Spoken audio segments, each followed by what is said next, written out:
నమస్తే అండి. కేసీఆర్ గారికిను జగన్మోహన్ రెడ్డి గారికి మధ్య తేడాలు గమనిస్తే కేసీఆర్ గారు ప్రతిపక్ష నేత హోదా కలిగి ఉన్నటువంటి ఆయన. అలాగే జగన్మోహన్ రెడ్డి గారికి ప్రతిపక్ష నేత హోదా లేదు.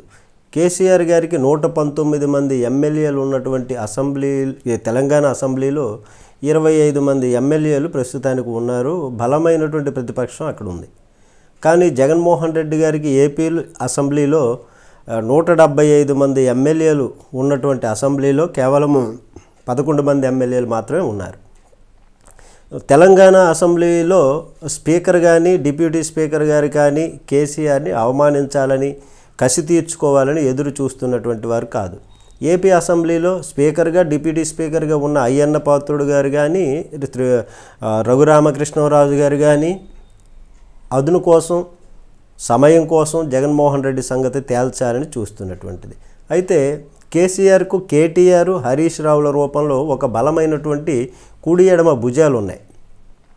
కేసీఆర్పై ఈగ వాలితే AK-47తో షూట్ చేసేటటువంటి సమర్థవంతమైనటువంటి కేటీఆర్ హరీష్ రావు లాంటి very effective legislators, powerful public speakers కేసీఆర్కు అండగా ఉండి ప్రభుత్వాన్ని సమర్థవంతంగా కుడి ఎడమ భుజాలుగా పోరాడేటటువంటి నాయకులు కూడా కేసీఆర్ వెంబడి ఉన్నారు.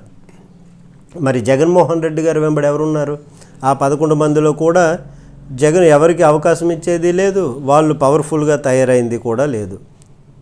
ఈ కారణాలు ప్రధానమైనవి. ఇక తరువాత విషయం చెప్పుకుంటే కేసీఆర్కి రేవంత్ రెడ్డికి ఉన్నటువంటి పర్సనల్గా మధ్య కోపాలు విభేదాలు ఉండొచ్చు.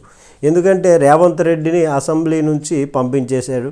అలాగే రేవంత్ రెడ్డి గారు కూడా ప్రతిజ్ఞలు చేశారు. ఆ సమయంలో కేసీఆర్ రేవంత్ రెడ్డిని జైలుకు పంపించాడు.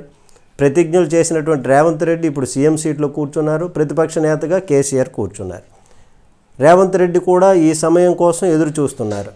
మరి ఏపీలో కూడా చంద్రబాబు నాయుడు గారిని జగన్మోహన్ రెడ్డి అవమానపరిచారు. అలాగే జైలుకు కూడా పంపించారు. మరి జగన్ చంద్రబాబుల గ్యాప్ ఏంటి? రేవంత్ రెడ్డి కేసీఆర్ గ్యాప్ ఏంటి?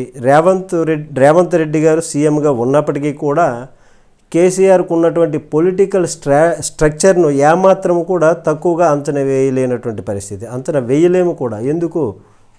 10 ఏళ్ళు సీఎంగా తెలంగాణలో చేశారు. ఆయన తెలంగాణ ఉద్యమ నేతగా చేశారు. తెలంగాణ తన నుంచే వచ్చింది అన్నటువంటి విధంగా ముద్రపడి ఉన్నటువంటి ఆయన పదవి అన్నది ప్రజలు ఇచ్చేటటువంటిది.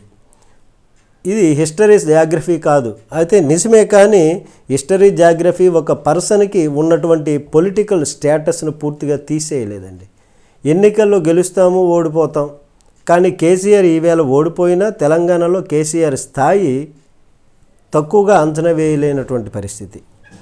ఏపీలో ఏంటంటే జగన్మోహన్ రెడ్డి గారు అలాగే చంద్రబాబు నాయుడుతో పోలిస్తే జగన్మోహన్ రెడ్డి గారిని పొలిటికల్గా అనుభవం లేనటువంటిది, పొలిటికల్ స్టేటస్ తక్కువనే చెప్పాలి. ఎందుకంటే చంద్రబాబు నాయుడు గారు ఉమ్మడి ఆంధ్రప్రదేశ్కి 10 సంవత్సరాలు ముఖ్యమంత్రిగా చేశారు. విభజన ఏపీకి 5 సంవత్సరాలు ముఖ్యమంత్రిగా చేశారు. ఆయన పొలిటికల్ స్టేటస్ దగ్గర జగన్మోహన్ రెడ్డి గారి పొలిటికల్ స్ట్రాటజీ తక్కువనే చెప్పాలి. నమస్తే.